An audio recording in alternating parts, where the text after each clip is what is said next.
This is Tuesday, June 4th. There are 50 days until San Diego Comic-Con 2024. Welcome to SDConCast, the official podcast of the San Diego Comic-Con unofficial blog. VANUHTEE go. Oh my god, I love Live Journal and my Live Journal loves me. Current movies, hyperactive, current music, Refuge 73. I love the color scheme in pink and purple. Hello, everybody. I am your host, James Riley, and joining me on the podcast, as always, Carrie Dixon. Hey, guys. Thanks so much for joining us. And joining us this week from the blog, Erin Tapkin. Hi, everybody. I'm super excited to be here. All right. And joining us from Campfire NYC, we have Mike Monello. Hi, good evening. Thanks for having me. And Steve Coulson. Hello, everybody.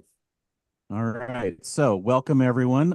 June is here, and there is no gloom when Comic-Con is 1 week closer. We'll take your comments and questions during the show. You can tweet us at SD_comic_con or use the hashtag SDConCast.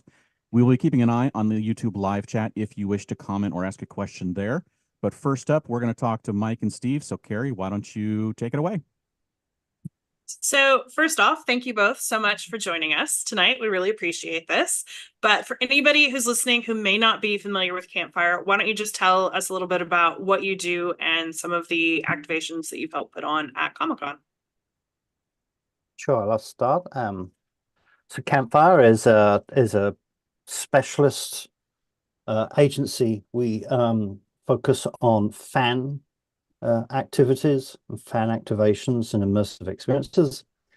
And we've been doing that since mid-2000s. We work with a lot of television companies, entertainment companies, also some brands as well. And they usually come to us when they have a new franchise to launch or a new show to launch, or a project that, a product that has a really strong fan base, or that they want to connect with, even if it's like mid-season. Our work over the years has spanned social media and interactive movies and audio drama and the whole gamut. In the last few years, more than a few years, we've been focusing on experiential and immersive events, letting fans step into the story world that they love. Our first big activation, although it wasn't that big, the first main activation at San Diego Comic-Con was the Westworld experience. There's a little hat on my wall. Its reputation was big. Yeah, there was only 500 or 600 people that got through that activation, but yeah, that was our first our first look at San Diego, really, in a sense. We never activated there before, and I think that it was a lot more Wild West in those days. Wild West. So we just set up shop in a hotel way north of the gas lamp and did the Westworld activation. And then since then, I wouldn't say we've been there every year, but a lot of years. We did bid activation for USA Networks for The Purge, called Purge City. Anybody remembers Purge City? We did booths for Watchmen, Dr. Manhattan booths, transformation booths for Dr. Manhattan. There we go. Purge your night candle. Yep. We did the AMC Walking Dead pie a couple of years ago, the Hilton gas lamp. And then last year we worked on 2 activations, Hulu, Animayhem, and the Street of Immortality for AMC. Did I miss anything, Mike? Is that everything? Nope. That sounds like everything. Well, Mike, something some of our listeners might not know about you is that you are one of the producers for the Blair Witch Project, and you were really at the forefront of a passionate online fan culture that takes a life of its own. Can you talk a little bit about what that was like to witness at the time, and if it surprised you or if you were expecting it? I think anyone who tells you they were expecting that to happen is a liar.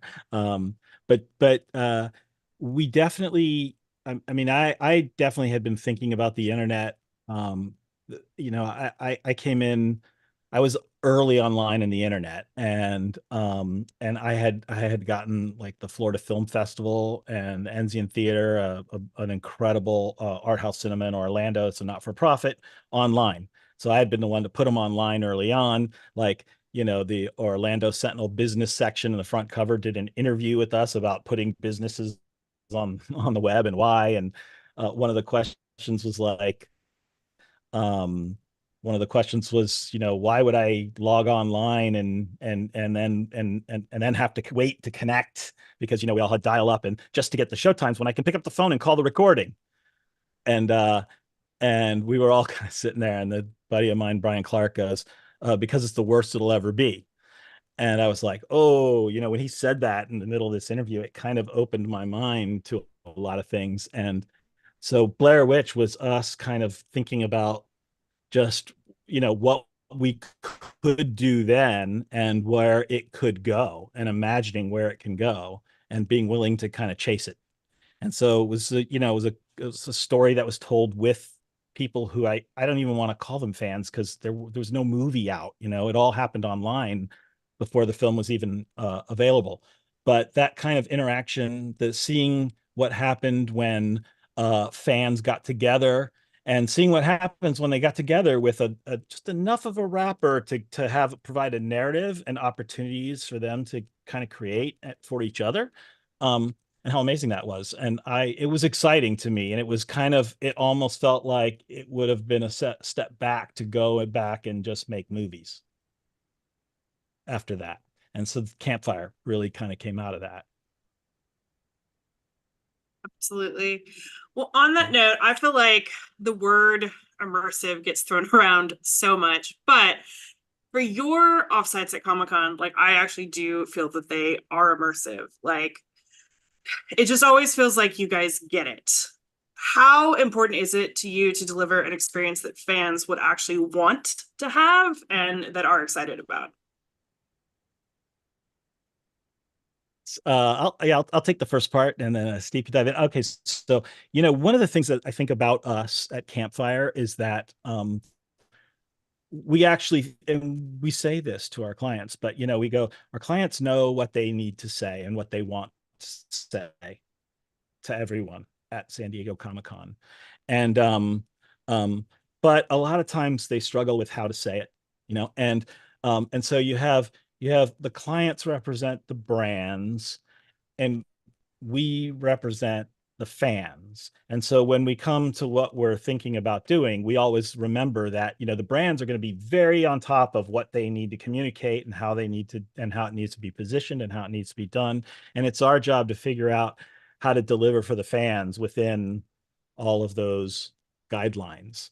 And we are strong believers in making, when we're doing something for San Diego Comic-Con, we know we're doing it for the fans. It's very different. It's different than when you're doing an activation on its own outside of that. You've got a different kind of people coming in. But when you're at San Diego Comic-Con, we fight.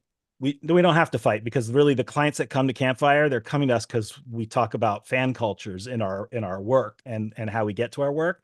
And so I think those clients understand that they're making something for the fans. And that's the mode that we're in when we work at San Diego Comic-Con, because anything else is just destined to disappoint. And I think we really love putting a level of attention to detail and authenticity into our work. I think there's a tendency with marketing companies to want to be big, the biggest, the tallest, the widest, to the sphere at LA, and it's going to be big and impressive. And what can be the tallest thing that we can build at San Diego Comic-Con? I've been asked that before by a client. But then when we worked on The Purge, we created the seed packets for the blue flowers. I can't even remember, it's been years now. Baptisia. Blue Baptisia. That's right. And it was really important not only to have the right seeds, but we wrote all the instructions on the back of the seed packet about when to plant in certain areas of the country to make sure that they were ready for Purge night, and what what kind of temperate clients, and it's real detailed. So you could go into this third city that looked like a party city, right? And it was an experience. There was quite a lot going on, lots to see, and then you could pick up the seed packet and go down into the smallest fine print on the bottom, and you were still in the world. And I think that's the nature of true immersion. Not necessarily about big, but it's about the small little moments where you read that and you go, "Oh, I can't believe they did that." And that's almost a moment, I think, when a fan understands that the caretakers of their story understand their world too and appreciate it. And this whole thing's not just about, and obviously a lot of clients that come to us, it's not just about putting on something and getting as many people through it as possible. It's about the people that do have that experience, what it means to them, and they go away and they go, "Oh, well, these people really care about what they did for us."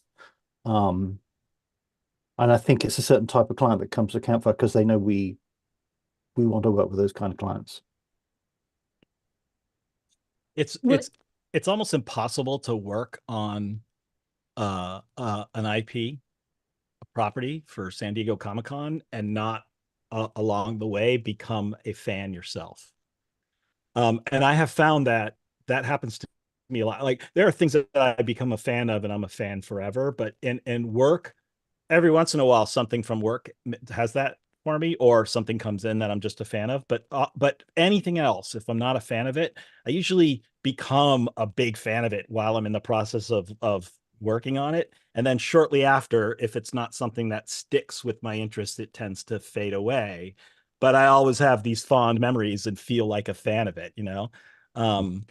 But you know, I don't know what that is, but I think it's one of those things that's like essential to tap into in the kind of work we do.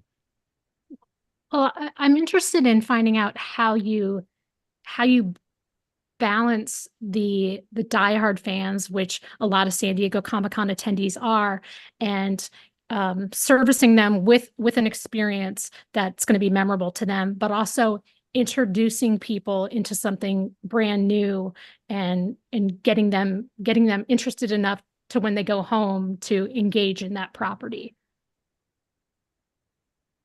I think we always look for something in an experience that look, the thing about the Purge, right? The Purge is deep and dark, but we said, oh well, in a world where the Purge would exist, there would be a party city for the Purge, and they would sell cards. That's naturally what you do. You go somewhere, and everybody kind of knows that about American culture and about commercialism. And yes, sure, there's an Arbor Day and there's a, take your secretary to work day or whatever it is, right? And of course, for the Purge Day, there would be the same thing. So I think even if you didn't really know that much about, if you'd never seen the show or you didn't even understand that premise, as soon as you knew there was one night a year when all crime was legal and this is where you come to prepare for that night, you go, oh, I know where I am now. Same with the Westworld experience. Was almost like it was a consultancy, but it was also a little travel agency, and then there was a bar experience, and it wasn't completely alien. So I think it's finding the things within those franchises that are relatable, like the Street of Immortality. It was a New York street, right? And there were some deep Easter eggs in there for fans of Interview with a Vampire and Mayfair Witches, but also when you stepped into that speakeasy and got the spiel about the drink of immortality, that's pulled you into the world in a way that you didn't really need to know. You didn't need to know about Lestat. You could walk into there not knowing that. You would kind of find that out during the course of that first 15 minutes, and that would set you off for the rest. But I think it's finding those touch points. We do a lot of strategy work for clients tell us about our fan base, tell us what they love, tell us what they need from us, and then we kind of put them into stratas of skimmers, dippers, and divers, different types of fans, different kinds of behaviors, and then we try to create experiences that each of those types of fan can get something out of, whether it's they just walked past the line because they saw it was there and they got in line, all the way down to somebody that that came in costume, or came like we had at Street of Immortality, where people were building props to leave at the shrine for Lestat. So, and there's a whole gap in between those two, right? So you have to kind of have something. We had, I mean, Kerry, you came, I think, I don't know if you all came, but we had music and we had, dancing, and we had, there were some snacks and things, and, posters to take away. So even if you weren't, even if you didn't come in as a fan, hopefully you would go out as a fan. Yeah, I think that there's Absolutely. there's also something to the effect of, like, I think in general, we like to create experiences where you're with other people rather than kind of going solo. And I think that's because there's an infectious element when people are having a good time that kind of washes over everyone else. And it's when people get in that mood, when they don't understand, that's when they're kind of intrigued. And so and at that point, it's just giving them enough things to kind of feel like they're exploring on their own and learning about on their own. And that typically, if generally people who are not an extreme fan of coming through something at San Diego Comic-Con are at least open to it because they're in line, or they're with someone they care about who is a fan, and so they're already kind of halfway across the bridge. You just have to entice them over. And when we look at all our work, we do look at it from the perspective of, what does this mean to me if I don't know anything? What does this mean to me if I know everything? And it's got to work for both. Do you find that the companies who hire you understand that, or do you ever get pushback from them, or do they get that right away, that they need to bridge that? I think when we pitch when they brief us, and when we pitch a client, we go back to them and say, well, this is, if you hire us, this is what we want to do, and this is what we want to achieve. And some say, yes, please. And some say, no, that's not what we're looking for. So it's a bit self-selecting, really. I think any client that comes on board with us knows what they're going to get from us. Usually our clients, certainly for San Diego Comic-Con, are people that have been through our experiences at previous experiences and walked through and say, a lot of our clients will say, I came through this, or I came through that, and it was fantastic, and I want something kind of like that this year. There's, we find, I think Steve's right that oftentimes the client, there's already a level of acceptance that a client has to have to just call up Campfire in terms of what it is they're looking to achieve. But I find that when we work with our clients, it's a simple function of we don't like to use buzzwords. We don't like to act like there's a set way, because we're people and we're all unique and individual. And we like to kind of, I think we find that if we explain to our clients why we're doing something, 9 times out of 10 they get it, and they go, oh, okay. They get it. And a lot of times they get it because we're able to show them examples in our previous work. And we're able to say, here's what we're trying to achieve, and here's why we do it. And here's an example of us having done that somewhere else. And usually 9 times out of 10, and especially in most cases, that kind of thing doesn't really affect the budget. You know what I mean? Like, if the client is paying for blue baptisia seeds being pressed in World, it doesn't really cost them that much more to have the details in the back be in World. You know what I mean? It's just, it costs us a little more, but that's why our focus is what our focus is, right? And because we sit there and we go, we know when we're hiring a writer, we're not hiring a simple copywriter, and we're also not necessarily hiring a florid novelist. We're hiring a specific type of storyteller who knows how to tell the stories through objects and through the details. And so that's just what we bring. And I just think the difference is not that other clients don't value it or don't want it, but maybe that they just don't get it because it's not thought through to that level of detail. Right. Absolutely. Well, I know you touched on it a little bit earlier, but for Anne Rice's Street of Immortality, which love the sign behind you, Steve, we were big fans of the offering last year where fans could leave behind something for Lestat. And I noticed when you did, obviously not at Comic-Con, but the Only Murders in the Building activation at New York over a couple months back, fans could also like leave a note for Paul Rudd's character who had passed away. What do you think makes it special for a fan to be able to like leave something behind at these sort of experiences? I think the Street of Immortality was the first time we had done that, and it sprang directly from the show because they find those little effigies outside the stat house. That was a bit of a learning experience for it. We did that in conjunction with the social team at AMC, who really loved that concept and jumped on it, and how does help us bring that to life. And I think that definitely affected when we came to do backstage at the Gooseberry. That will leave something of them here. I don't know, Mike. What would you say in terms of giving fans something to connect with or do something rather than just watch? I mean, I don't think we're interested in building museums, right, where people just kind of walk through and look at artifacts. Our focus is on participation. I mean, I really do believe that. I kind of go, our work isn't complete until people are going through it and experiencing it.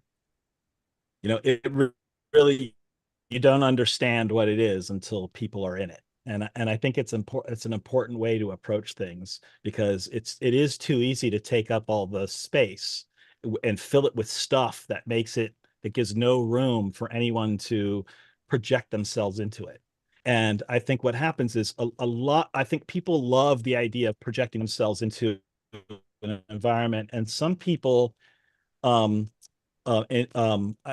is the wrong word, but some people are feel free enough to go out and cosplay, and they love doing it and being in public and expressing and putting themselves in the world that way.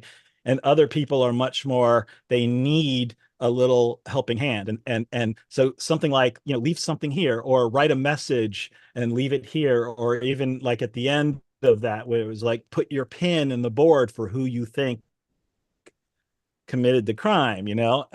Those elements are ways for people who want to be a part of the world, but don't, maybe are nervous or whatever, just haven't yet become loose enough to want to express themselves that way, to kind of do it and have that feeling. And I think that kind of thing is a feeder way towards even deeper immersive behaviors. I always think it's important to give people those options. You can let people be as immersive as they want. If you wanted to come in character and sing at the piano, you could do that, and you could be a part of the show. Or you can just back off and know that you kind of put your imprint in other ways. So speaking of the fans and what they could do, how does it feel to see like something you helped create, the space that you made? What's it like seeing the level of passion that some of the fans bring to just come in and experience it, and in that full way that you said, the indulging it or just being a part of it, and just like, do you look around and see like a look of wonder and things like that? It's I won't speak for Steve, but for me, it's the thing that drives me. It really is the thing that drives me. From Blair Witch, anytime I think there's a feeling you get when you make something that people love, or they're having a good time, you're giving them a great experience that they really, and that feeling is I don't know, it's very special. It's a very special feeling. I'm sure every creator of any kind will tell you that. And it's it's fleeting, and frankly, for people, it was not fleeting when you're kind of making movies, but in advertising, that kind of attention is fleeting because most people don't like advertising, and frankly, that's why we don't do that kind of advertising, because we went to a point where that's what we want to do. We want to do things that make people happy, and quite honestly, Campfire is an agency that just kind of, there was a certain type of client we were just never going to work for or do work for, because we're interested in doing things in the world that that make people happy. And it is kind of selfish for me because that makes me really happy. You know, I took my daughter came out and worked on Animayhem. And it was, you know, she started college, but she came out and worked on it. It was the first time she really worked on any project that I'd been involved in. And it was definitely her first time at San Diego Comic-Con. And she worked and she was exhausted. And we're flying back, and I could see she'd never worked that hard physically in her life, that long, that many days, you know, 10 days straight. And she's like, I want to do it again. You're going to let me do it again, right, Dad? I mean, you know, and that's the kind of thing you want. That, like, you know, to me, it's like, I love that. I love it when we bring people that we work with back, you know, to work again. And I love it when we see faces, and to me, nothing's better than when we get an email from a fan who hits us up and says, hey, are you guys doing anything at San Diego Comic-Con? Are you guys doing anything at New York Comic-Con? Because it always makes me thrilled that somebody actually went so far as to look up who did something that they loved and wanna do more. Yeah. Well, let's talk more about the Hulu Animayhem, because that was such a unique experience. I believe it was the first time that anyone had utilized that space behind the convention center. How did it come about? Did you intentionally seek out that space and want to create something for it, and what were some of the unique challenges since no one had ever used it like that before? So I can tell you, Hulu had the location locked in before we entered the picture. So when we got into the picture, it was, you know, our brief was Animayhem, and here's the space we have, and right from the bat, it was an extraordinarily challenging brief, as they call it, right? And it was challenging in the sense that, you know, unlike all the other work we had done, which was focused on one world and being able to create one world, one immersive world, right? It's the World of Immortality or Westworld or Watchmen or Purge, and focus on that world.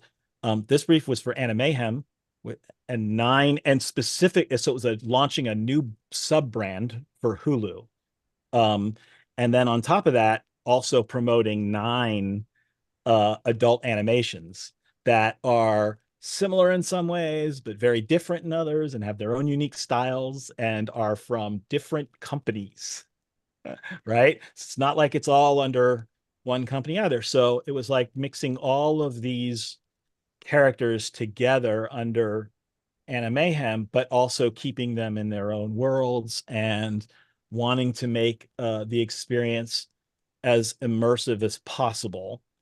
But, you know, even the scale dictated a certain kind of level of budget, but, you know, thinking about how we have to use that, because when you have to create at that scale, sometimes the details, you know, to Steve's point, it's hard to keep the details in there. And so, you know, I think we really worked hard to make it feel like an amusement park.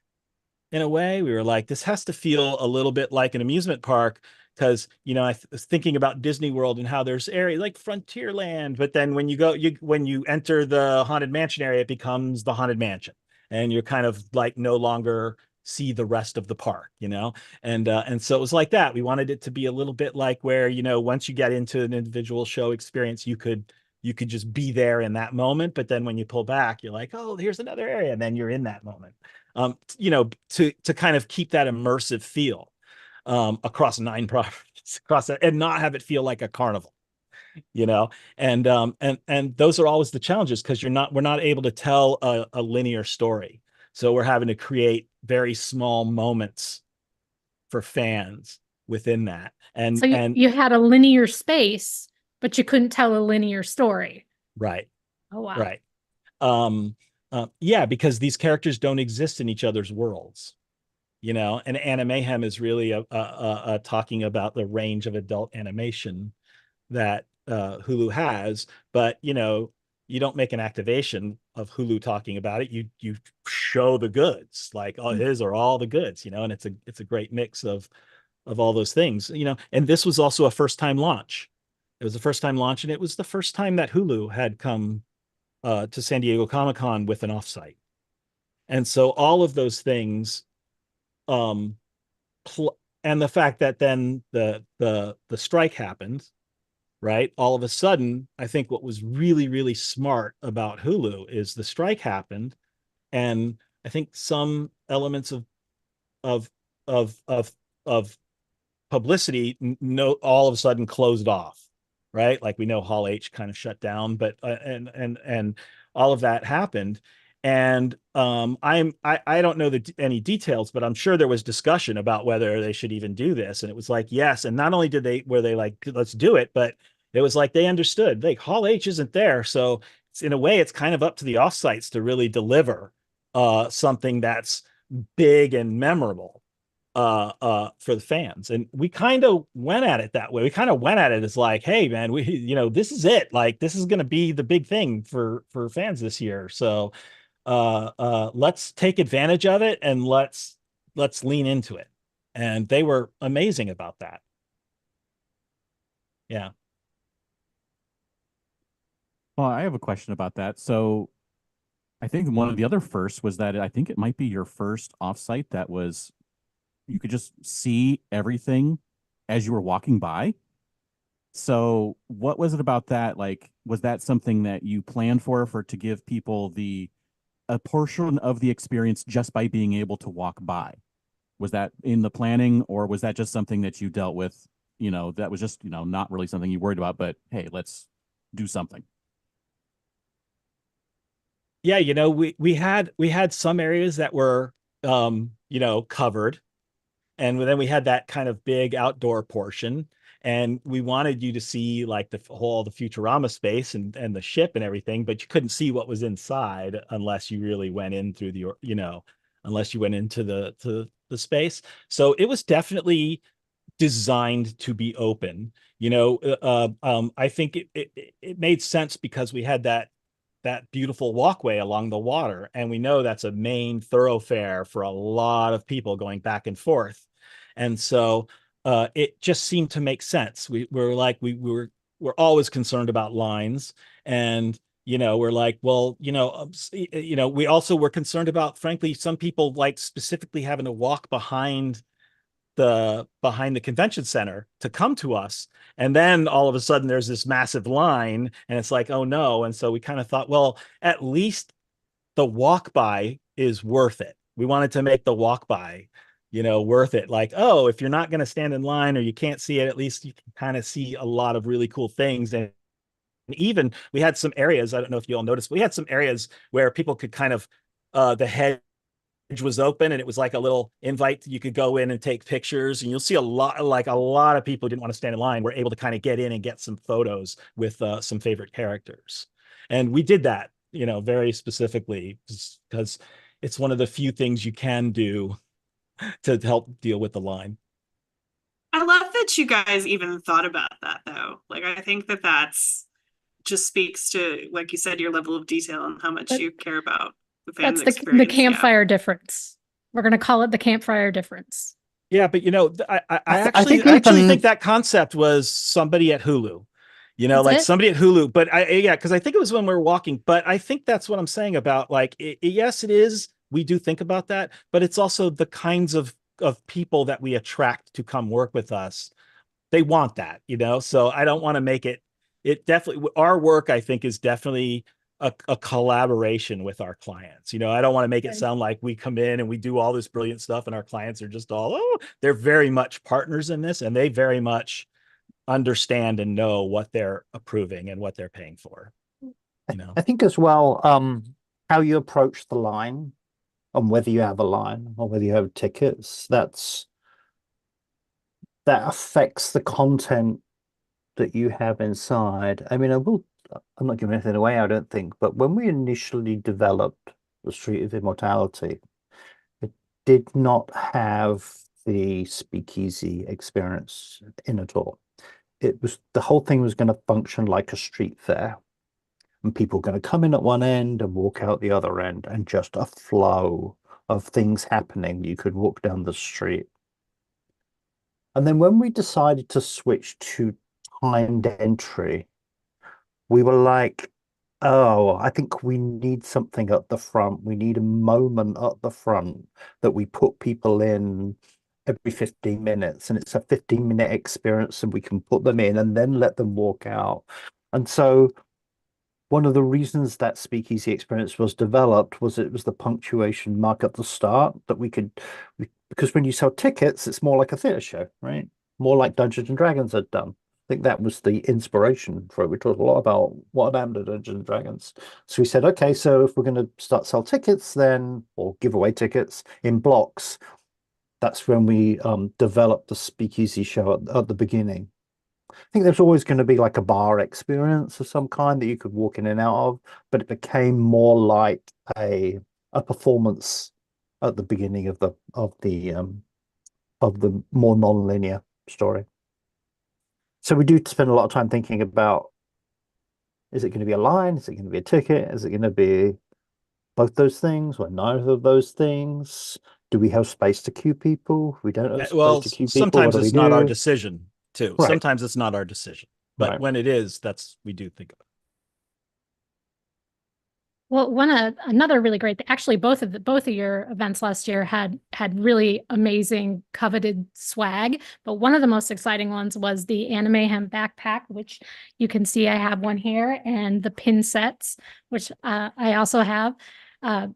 Is that something that you guys came up with? I mean, do you have a lot of a hand in that as well? So, yes, I mean, not all the time is the answer for do we have a hand in it. With Hulu, we did, and one of the great things about it was that when we pitched how we were going to do Animayhem, what we did was we pitched that the one thing all these adult animation shows have in common is they're not done in 3D. They're all two-dimensional animation, and we said so we want to make the experience. What's going to unify the experience is that we wanted everything to be 3D, but to be painted so that it was an illusion to look like it was 2D, or that, and we didn't want to we weren't like optical illusion, but we're like, and that's why it was called, enter the second dimension. It was like, oh, we're going to be flattened and turned into these, we're in this two-dimensional world, but to the characters, it's all physical. So it was like that. It's like you're actually inside the tune was what we wanted it to feel like.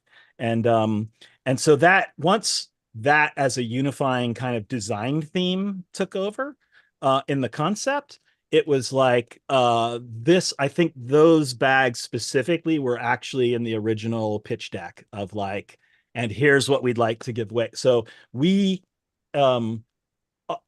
sometimes we always pitch things to give away that are part of the story and part of this. Sometimes it's our ability, sometimes we get to do it, and sometimes there's other things involved and we don't. But it's always amazing when we get to kind of unify everything like that. And we were really trying to create a certain look and feel with Animayhem, because it is a new brand launch. Well, you made a splash. Good stuff. Yes. Thanks. Yes. People went crazy over those bags. Absolutely. So I want to talk about this a little bit more, because I feel like every company has their own philosophy on physical items that someone can take home, what we call swag, versus, maybe a digital memento or just the experience. Where do you all sort of fall as far as, do you think it is important for fans to be able to take something physical home? I don't, I think Campfire has a long history of creating objects from story worlds, deep or shallow. I don't think of it as swag as much as I think of it as props. I think in an increasingly digital world we all live in, physical items, physical moments, and physical things have increased importance. So I like to be able to touch a piece of a story world where Campfire has done a lot of what are called influencer boxes that go out to 400-500 super fans, press. When Game of Thrones came out, we did a scent box that had the smells in it. It was a scent of experiment for Westeros. And when we created physical 7-inch vinyls for Resistance Radio and stuff. So I think creating props has always been a part of our DNA. That translates at San Diego Comic-Con as swag, something that you take away with you. Hopefully it's a bit more than that. We definitely don't want to do swag for swag's sake, although obviously Purge City was the ultimate in swag, right? The whole point of Purge City was you went and shopped for swag. And you had so many Purge dollars to spend that on that swag. The swag became the centerpiece of it. But it also becomes a challenge, because if you say, well, we're going to put 4,000 people through an experience, so we're going to put 12,000 people through an experience. If we're going to put 12,000 people, well, we have to have 15,000 pieces of swag, and what does that cost? What does that it brings the price down of each piece. So it's a lot easier to give away really cool swag when you have a 500 person, when you have hats, these $100 hats, right, that we gave away for Westworld, but we only give away 500. So you have to balance that out. I mean, I always think that the swag, and we love seeing those backpacks around San Diego, is secondary to the experience itself. And that takeaway, we'd hate people it's always not a fail, but it's always a bit disheartening when people are just waiting in line for the swag. Just waiting in line to get their hands on the stuff to put on eBay that day. I understand some people will do that, but we failed if that's the only reason people want to wait in line for one of our events. And we know there are people who do that. We know there are people who will, and it's like, whatever. We don't make the events for them. But I want to attach something. It's interesting because I've been going through the archives for Blair Witch because it's 25th anniversary and we're going to be donating them. But this is a pin that was made to promote it. We made pins like this when we took it to Sundance before it had been sold to promote it. And I think my philosophy on a lot of swag and I love pins personally. I kind of collect them, but I only collect them when they have some meaning to me. Really, I'm not like I'll collect any pin that looks cool, or not just any IP or anything like that. But I like to think of swag as like, if we've done our job well with the experience, the swag becomes a memory, a way to tap back into that memory, And so pins are like the hats from Westworld. I think it's impossible if you went through that experience and you still have that hat. Every time you look at that hat, you're going to go right back to that memory, and I think that's the kind of the goal. I'm not suggesting we hit that all the time, but that is the goal, is that, I want, when you look at the swag, I want you to remember the how you got it. I want you to remember everything about that swag coming into your possession. Absolutely. Well, I think that's the right way to look at it. Like, it's a memento of the experience.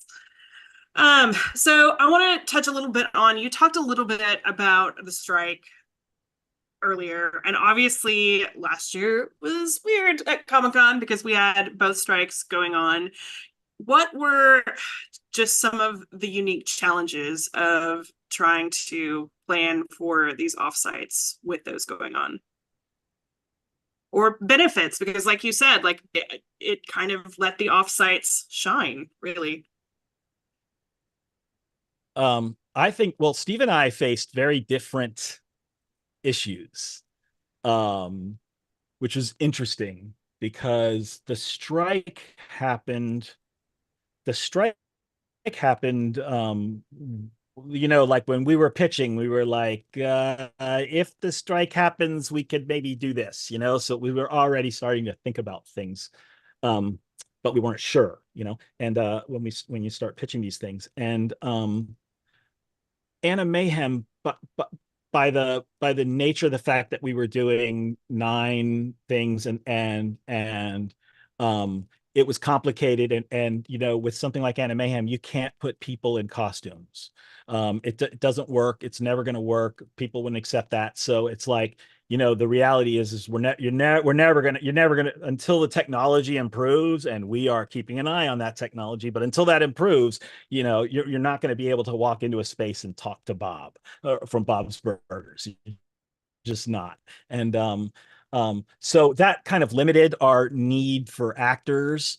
And for us, the challenges became in things like, there were ideas where we had to end up pulling lines from the series, which meant we had to go back and just watch, and a lot of these shows have, 10, 12, 15, 25 seasons. So it's like, pulling audio to use, to put together to make something work, and using kind of hacking together things from clips from episodes that we can use, because we couldn't even get production approval on things, and no actor was going to approve anything. So we could only, so it definitely restricted a few things, but in the direction we were heading, we by the time we were concepting that, we kind of had a sense that the strike was likely. Whereas with Steve and team, I think that the concepts for AMC were pitched a lot earlier, like before anyone even knew the possibility of a strike was going to happen, before any of the saber rattling happened. And so the ideas kind of went through quite a few adjustments. I think Street of Immortality might have been a lot more theatrical if the strike had not happened. A lot more, I got to be careful what I say, a lot more performance based. I mean, there were it was mostly kind of brand ambassadors and non-SAG performers. I think, obviously there were huge posters up there for the Theatre de Vampire. I think that would have played a stronger role probably if we had not and Steve, been I want to remind you actually that one interesting thing was that the performers for Street of Immortality were all contracted before the strike. And so when the strike happened, it was like those performers were actually grandfathered in, and that's why they were allowed to do that. It was yeah. But I think, but I know in the development of it, we definitely would have probably enhanced that piece of it somewhat. Well, I know it was not effortless, but it certainly looked effortless to fans. And I mean, I think you guys know this, but you guys won our readers like best offsite of the year for Street of Immortality last year. It's also really nice when the creators or the cast can participate. Right, we had, I mean, Walking Dead. We had a great, the showrunner came along. There was an amazing moment when we did the Westworld experience that all the entire cast of Westworld are in town, including Jonathan Nolan. And on the last day, we had our people going through the experience, and all the cast and crew just came and waited outside. And as those people came out with their hats, they walked through the line of every actor in that show who cheered them as they walked out a ton of the crew. Yeah. So when you can create little moments like that, I think it's really, really special. Well, speaking of the actor strike last year, that kind of was like the capper on a few years in a row of weird years at Comic-Con with, no Comic-Con for a few years and less than when we were, slowly coming back from the lockdown. And so do you think that this year maybe we're going to kind of get back to pre-lockdown levels of excitement, bigness, returns of like everything we used to see in 2019 and before, where we haven't really had that for 5 years now? Well, I'm sure Hall H is going to be fantastic again this year, right? Everybody's going to be coming back with a vengeance. I mean, remember those days when Game of Thrones took over Hall H and how big that was that year. I mean, the offsites are the part that we do. I always think of the convention center as the big top, and we're just the midway. We're the place you go and you get your popcorn and throw balls at the coconut shy before you go into the main event.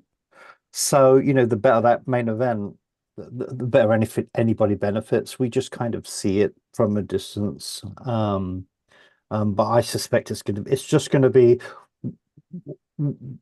I know Mike said we really tried hard to be the main event last year. I don't think anybody who's doing an offsite this year will have to be that. They can go back to being supplementary to to what's going in Hall H, which is how it should be. That's the center of that universe in San Diego. How important do you think it is to have outside events to reach the fans? Like how big of a piece of the whole puzzle is the offsite experience? That's an interesting question. I mean, Well, what do you think? I'd be really interested in your yeah, opinion. You're the San Diego experts. You tell us, what do you think? I mean, I can see in some cases where it can be distracting, where it can add like some levels of frustration if you can't get into it or something. Yep, It can be a little elitist who gets in and all who those things doesn't. all those things are definitely true. I think for me, it's only enhanced my experience, and it's only gotten me more interested in things. I think I'm more likely to go to an offsite experience for something I don't know or haven't gotten into yet, more than I would be of going to a panel of something I don't know. Your mileage may vary. Yeah, I agree. I think that San Diego Comic-Con has the most vibrant offsite scene, in terms of doing that. And I think especially after these, I know that people talk about the experience economy and how, for a bit there was a boom after the pandemic where everybody was just spending money on doing anything. Theater tickets were hard to get. Tickets for anything were hard to get. People just wanted to get out and see each other and be together. And now it's kind of, people are like, oh, it's over. And it's like, no, it's not over. It's just gone back to normal. It's gone back to normalcy. But I do think the more digital our lives and mediated by technology our lives become, like the fact that we're all here speaking, but there's something different when we get to stand under a tree in some shade that we're fighting off everyone else for, and having a chat face to face in San Diego. And there's something absolutely unique about that, and I think it's essential. And honestly, I kind of go, there's a reason people come to San Diego. The reality is with the internet, somebody could easily put together a virtual San Diego Comic-Con event, have every artist, every person selling wares be able to sell online directly. You know what I mean? And it wouldn't be the same. We'd be like, no, just it doesn't have the same feeling, because we do want to get together and hang out with people who love the same thing we do, right? It's natural. As a fan, I've had that instinct from the very, very beginning. And in fact, for me, like, I'm a big fan of tiki culture, like tiki, Polynesian pop. And I collected tiki mugs when I was in college, long before the internet. And when the internet came around, I went, oh, I wonder if there's other people who like these tiki mugs, and I found this small community, and I watched it grow into a global community. And I watched global events that are now in their 10th, 12th, 15th, 25th year emerge from this community of people that came together. It's huge. And I saw this a resurgence within at least some subcultures of this whole tiki thing. Started with a group of people, and some of those people managed to write books, and some of them made documentaries, and some, and it's like, and some of them opened new bars as a result, and people started, and that's how these things kind of happen. And there's a physicality to it. Like the internet helps grow that. It helps us find each other, but there's nothing that replaces ultimately being in the same place and celebrating something you love with other people who love it. And so I think that, the return of Hall H is going to bring more people for that. But at the end of the day, that's what it's about. And I think that's one of the things that, we try to think about as well. It's like, connecting again, like I said in the beginning, we like to think of our experiences as more communal, because it is about, you're in San Diego, you're with other people. Even when we separate you, it's for a specific thing, like at Westworld, and then we make sure to get you back in and have a communal experience. And so yeah, I think it is going to come back, but I don't think it's going to be like all of a sudden, oh my God, it's bigger than it's ever been. I think it's going to come back, and it'll feel normal maybe now, like the normal that was before. Hopefully. I think that's what we're looking forward to is back to normal. Yeah. things change, right? I mean, I was talking to my team about this earlier. It felt like Westworld was the same year they did that Giant Spree did the Blade Runner thing. Different Yep. scale. Mhm. It still felt a bit Wild West-like in there, and it feels like every year it gets a little bit more organized, which is good. I'm not sure it's leading to as much experimentation here. I'd really like to see something this year that's really different or out of the box, or and of course those things are always difficult to make happen, but something that's very unusual would be really fun to see. I don't know what that is, but You'll know it when you see it. Yeah. we'll know when we see it. One of the ideas I pitched that we didn't do that I would have loved to have done on when we did Purge City.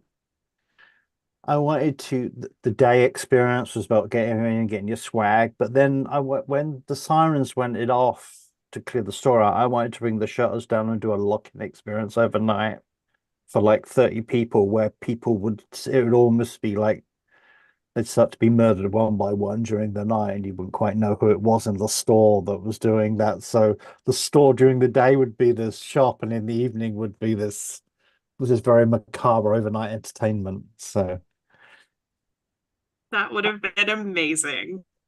I agree. I do agree with Steve. It's like over the years we have had ideas for things that I think would be absolutely amazing, but there's a lot of rules and regulations that go on, and not I think the rules from like the city of San Diego are very, very important, and they're there for a reason. And but there are also a lot of other rules and regulations around it that do feel like that, over the years they start to try to define what you can do.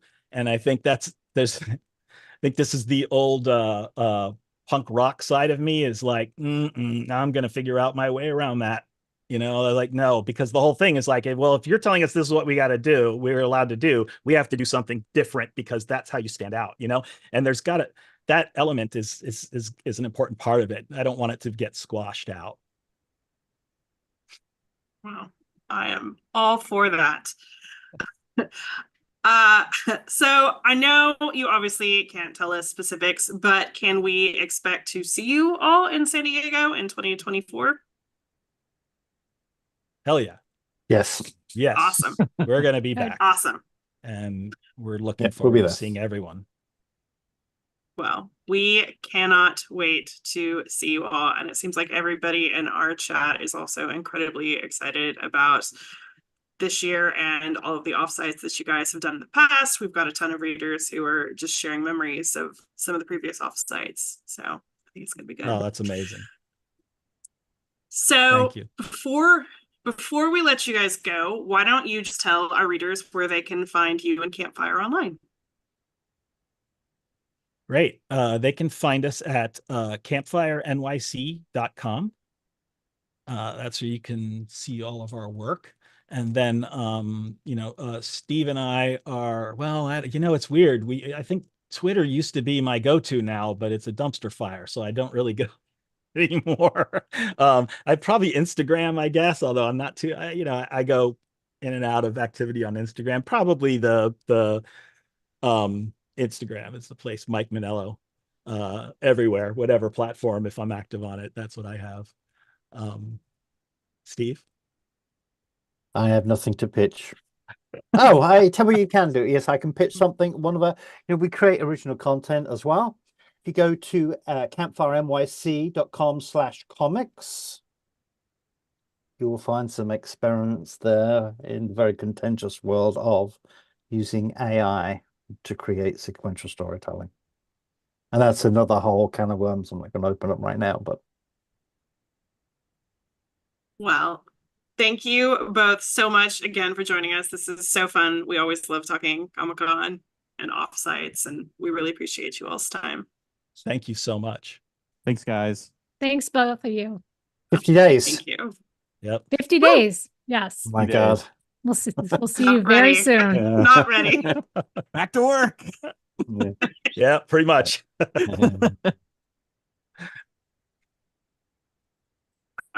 we are going to stay on and do the news. Erin, do you want to kick us off? Yes, I'd love to kick you. I also start kicking people off the video chat first. No. Okay, kicked them off. Yes, so we had the first real big panel news started coming out, but it was mostly little stuff and stuff that didn't have participants.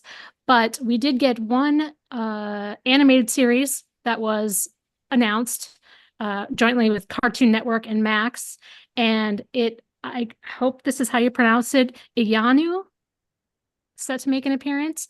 Lionforge Entertainment confirmed that they're going to be hosting a behind-the-scenes look at the upcoming series.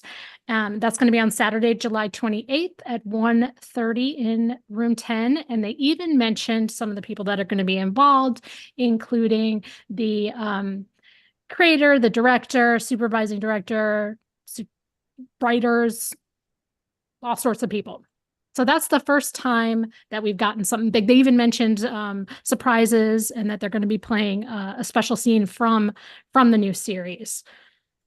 Well, that's kind of exciting to get to that. Normally, we don't get those kind of details until about, is it 2 weeks before?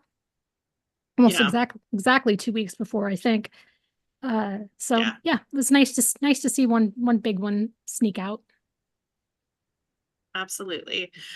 So we over the weekend we got like some possibly good news, and then it very quickly delved into, well, it's good news but not necessarily for us.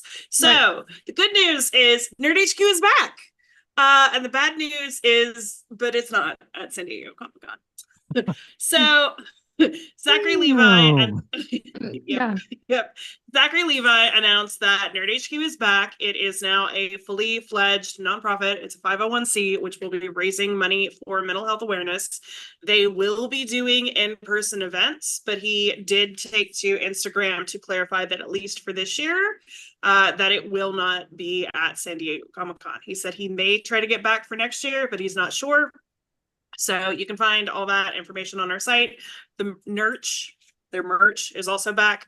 So if you were a fan of Nerd HQ back in the day, as I was, and I know James was, and Aaron, I think you went too as well, right? Yeah, I think we were all big fans. So that you can go check all that out. And you can still support them and support what they do. Yes. They're taking direct donations. You don't have to wait for an event. Nope. And I think the merch is also all the profits go into the charity to help run it as well. So that's a good thing. We also had just a couple hours ago, actually, we had the very first trolley wrap for Comic-Con shown. It was shown off on the San Diego Transit System's YouTube channel, and very, very grainy, long away photos that Parks and Cons captured while they were down there scouting things. It's for Paramount Plus. The wraps feature Ghost, Tracker, and Elsbeth. And if you want to check it out, we have an article on the site with the video link so you can see what they're showing off. And then soon we will actually have pictures of them as it gets out onto the tracks and going around San Diego. And just the first of many. Yeah, it's the first of many, but one of the most exciting things to me is, because I looked earlier when I was watching Parks and Cons video, is first of all, so the convention is a week later this year, but even despite that, last year we got the first trolley on June 7th. So not only is it earlier than that, but like with the convention being a week later, it's like way early. So hopefully very exciting. Out traveling around soon. Yes. Yes. And Andy has been hard at work updating our commissions post, the list of open artist commissions. The most recent one is Val Hochberg announced that she will be opening up her commissions next week. Philip Tan is on there, Josh Cassara, whole bunch of people. Just scroll through. Andy's put on a bunch of examples of their artwork. So many. Yes, yeah. There's a lot of good ones. And if Just you're watching, tempt everyone. We love you. Yes. You do. Okay, so on to exclusives. No offsites. Not yet. No offsites. Not yet. Yeah. We'll see. We shall see. It'll happen. It'll happen. It's early. It always. It's early for offsites right now. Well, here we have some news about our own offsite to announce, but we're going to save that for the end of the show. So we do have offsites. We do have one offsite. Tease. A little bit. Little bit. All right, but we do have some awesome exclusives. Let's see. Starting with. I'm ready whenever you are. I am so excited about this one. This is Sofa Wolf. And I don't know if anyone else remembers their amazing exclusives last year, but this is just a continuation of their very, very cool stuff. The first one on the far left, what you're seeing is a Hall H Ida bag. I think it's Ida, and it's a bag in which the front opens and it has an area for you to display all your amazing enamel pins, and then you zip it back up and your pins all remain safe. So they won't fall off and get lost. And you can see some awesome enamel pins to the right of that. We've got Toucan on the Hall H, Toucan end of line, and Toucan shopping for a whole bunch of exclusives. And all of these are available for pre-order right now. Here's some more. We've got a mini backpack and a pair of socks. Those are both in this amazing tropical San Diego Comic-Con print that they brought out last year. They had one of their nice shirts in this print. They've got two other shirts this year. One of a miscellaneous Joker face prints, like a Joker from all ages. And then there's a Cryptids shirt as well. And like I was saying, all of these are available for pre-order for Comic-Con pickup. So if you want to ensure that you can pick up your Hall H bag on the first day and put all your pins in it, you can absolutely do that. And I will say their stuff sold out last year and pretty early, because I definitely stopped by to try to get some of the stuff that we'd promoted, and it's all gone. Yeah. Yeah. So if you want this, yeah. Yep. Okay, so up next we have Alex Pardee, who we love his work. He does his Brightmares, which is basically nightmarish things, but in Technicolor. So fun.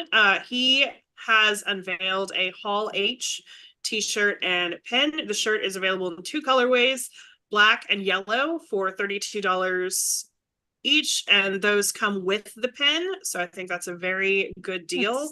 And I just think it's such a fun design. Yeah. He always does something so fun and freaky. Absolutely. Yeah. I really love that yellow monster too. Bugs. Yeah, it reminds me of the big red fur monster from the Bugs Bunny cartoons. Yeah, it does. Yes. You're absolutely correct. Just without the finger. Right. Well, yes. Yes. All right, we have from Enso Rings, these Star Wars exclusive silicone rings. They'll be in the Lucasfilm Pavilion.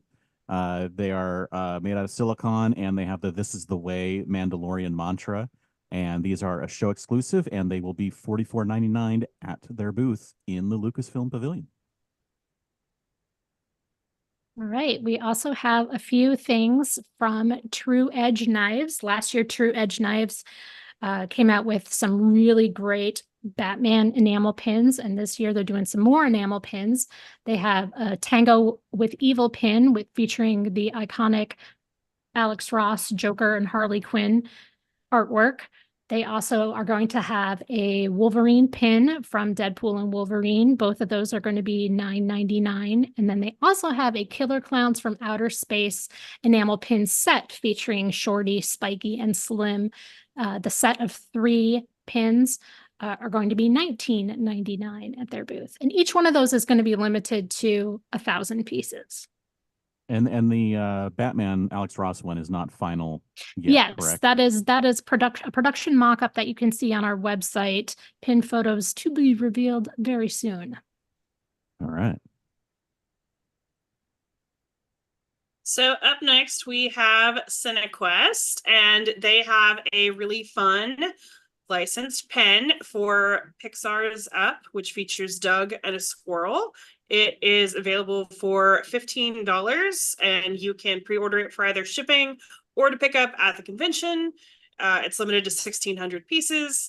They will also have some Monster High things, including they'll be giving away the free comic book day comic while supplies last at their booth. And we've got a few more things from yesterday's that were announced. The first one is a Misfits Hellfiend t-shirt and Slabs trading card set. This is a Misfits t-shirt that is based on the issue #1 of Spawn.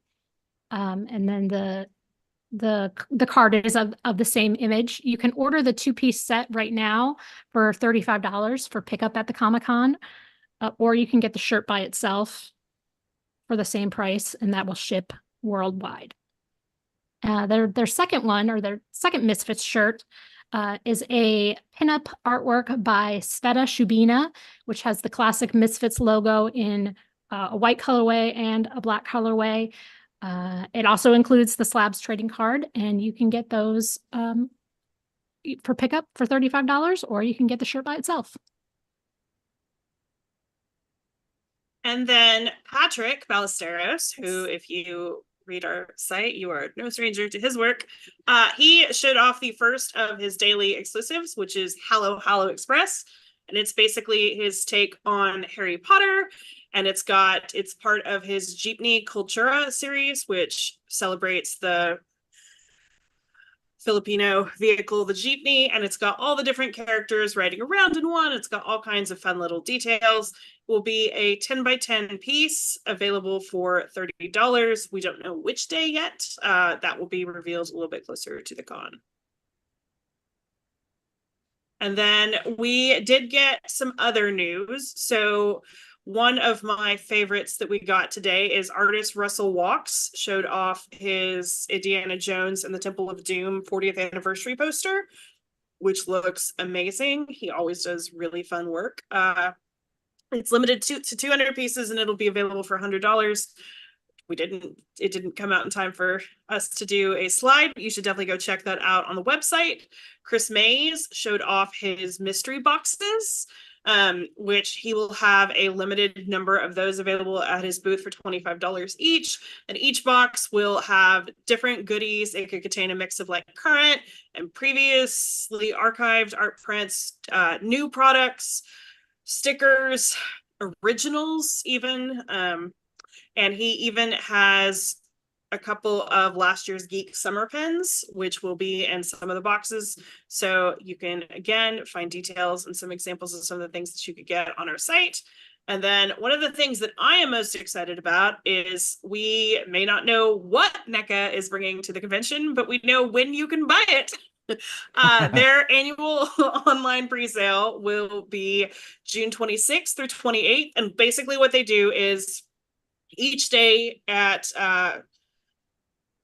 11 a.m. Pacific time, they will restock the inventory. I don't think I did that right. Is it? I think it's 9 a.m. 9 a.m. Pacific time. Sorry.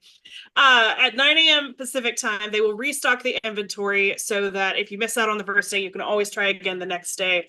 But that is not for pickup. That is for shipping after the convention. But if you like their exclusives and you want to guarantee that you get it, this is the best way to do it. And they always bring some super fun stuff. So I'm so excited to see what they've got going on this year. Though Aaron and I are shocked that they did not do an exclusive for World Turtle Day. I was absolutely certain that they were going to. So was I. Even though I was a day early. I checked 2 days because I was a day early. I remember that. It's a very big. It's a faux pas on their part for not releasing one. Right. You have to assume that if it ends up that they do have a Turtles exclusive, that the approvals just weren't in time. Oh, I'm sure. I'm sure. That's and how could they not? Tradition. Yes. And how could they not have one? I mean, it is the 40th anniversary. There's so much going for Turtles right now. Yeah. It's such for a them resurgence. not to have like a Turtles piece would be weird. Weird. Yes. Just plain weird. Yes. So. But yeah, if you're like me and you travel and you have to fly and you don't want to bring your NECA stuff like on the airplane with you or packed in your luggage, the pre-sales are awfully nice. Awfully nice. Yes, they are. Okay, so is it time for me to announce our news? Yes, yes, it is. Okay, James, So yeah, can you open up sharing? I suppose. You suppose. All right, go ahead. I think I did it. Okay, do you guys see my screen? yes. Okay, so this is what's going on. You guys, a lot of you have been asking, are we having a party again? We took a year off last year. And again, Sean, if you're listening, I'm very sorry, but we are having a party again this year. We're back. We will be back at Garage Kitchen and Bar, which is where we had our 2022 party, and we really liked that space. There was seating for pretty much everybody, which was a huge plus. It will be Sunday night from 6 p.m. to 9 p.m., making us the only official after party that is after Comic-Con, as James is fond of saying. That's right. So we will have more details soon, but I think it's going to be a really fun time. And we've got some really fun surprises and a lot of great things to tell you about it and show you. Including a lot of fun things from Miss Val, who is in the chat. So we're very excited. Yes, it's going to be a lot of fun. Yeah. And even I can't We hope wait you to will see it join us. because I haven't seen everything yet. Yeah, I know. Some of it I get to see when you guys We've been do. working pretty hard, and I'll tell you what, it's been a bit of a roller coaster. I started planning for the next party like the day after, like walking back to the hotel after our last party. I was like, oh, here's my ideas.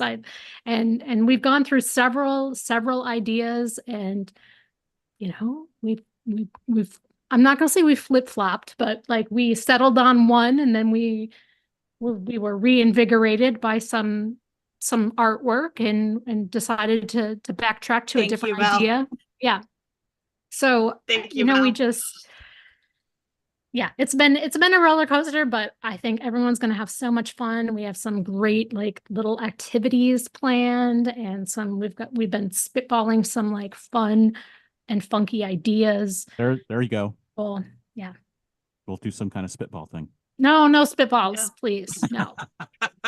I don't think the garage would like that at all. I don't think they'd appreciate that. Those are but fun games. But if you haven't booked your flight home yet, if you haven't booked your train ticket, if you're thinking about taking off at like 3:00 that afternoon to get home early, please don't. Please stay. Come to the party, win some stuff, have some fun, meet some people. Yeah. No, it's going to be really good. And if you guys are a fan of Gary in particular, I think you are really going to enjoy. There are some Gary fans out there. Yeah. There are a few. Jerk. Yeah. I mean, honestly, that kind of attitude is attractive to a lot of people, unfortunately. Wow. No, it's gonna be a really good time where we'll have, as always, a bunch of stuff to give away to you guys. We've got some really fun merch planned. I just think it's gonna be lots of fun. Yeah. Back to normal. Back to normal. Yes. There you go. A little bit back to normal. There you go. All right. Carrie, do we have attendee of the week running, right? We do have attendee of the week. Kara does those every Friday. We would love if you would apply. No offense to our gentlemen listeners, but especially if you are a woman, we would love if you would apply, because right now we have none. But yeah, you can find all of that information on our site. So it's going to be good. All right. I think that's about it for today then. Thank you again to Mike and Steve of Campfire. We really appreciate them coming on and talking to us. I could talk to them like all night. Yeah. I still have like a handful of questions. Next year. Yeah, next year. Or in person. Or in person. I'll find them. Yeah. Catch them walking around. Yeah. Yep. So we'll be back next week, of course, with more news and exclusives and another guest. Carrie? Do we have another guest? Yes, we do. I am so excited for this one, and I need to look up what the heck her actual title is. So while we will be having Maya Gates on, who she is currently the event director at Reed Pop, but she spent almost 22 years at Comic-Con International doing all kinds of exciting things. She started out in industry registration. She was an exhibit hall manager, director of talent relations. She was born into Comic-Con. Like she was born into Comic-Con. Yes. Yes. If you've been watching our show this year, if you're just already familiar, Faye Desmond is the executive director of Comic-Con. That is her mother. But yeah, she was born into it. She worked there for, again, almost 22 years. Those badge boxes that everybody still to this day is like, oh my God, are we ever going to get those back? Like Maya was fully behind those. So yeah, we are so excited to talk to her just kind of about her history with the convention, and I think it'll be really interesting. And super long awaited podcast appearance too. We wanted to have her on last year. It didn't quite work out. Yes, and I'm actually honored because she told me she had never done a podcast and she's doing ours first. So I actually do feel honored by that. Very nice. So we are very excited to talk to Maya next week. Cool. All right. I think okay. So in closing, thank you again, everybody, for joining us, watching us, or listening. Erin, where can we find more of your work on the internet? You can find me on all the socials at Bavarian Erin. Carrie, where can we find more of you on the internet? You can find me on Twitter and Instagram at Carrie Dixon. And James, where can we find more of your work on the internet? I am everywhere at Dan Regal, and you can also check out the Citizens of Lorcana. We do a podcast about, of all things, Lorcana, the new Disney trading card game. Thank you to Beth, our producer, for editing the show and creating those slides and all the other little things that get this podcast into your ears. We are on iTunes. If you'd like to subscribe, the links are up on the blog, or you can search for SDConCast. If you like what you've heard so far, please review us. We're also on Stitcher Radio and Spotify, and the links are in the show notes. We're also on Patreon, and if you appreciate the work that we do, you can find the link to subscribe to our Patreon on the sidebar of our site. But all the money goes right back into the site and into doing fun stuff for you guys. So if you appreciate the work that we do, we'd love it if you would take a look at that. And then we also have a newsletter, which you can sign up for on the bottom of our site. I know I said last time we were going to get it out over the weekend, and then I was out of town. But we are going to start it this week. Sarah, I know you're watching. We got to do this. So, if you need to get a hold of us, you can send us an email at info@sdccblog.com. Find us on Facebook at facebook.com/sdconblog, or tweet us at sd_comic_con. Thank you again, everybody, and let's all go. Shawarma. Shawarma.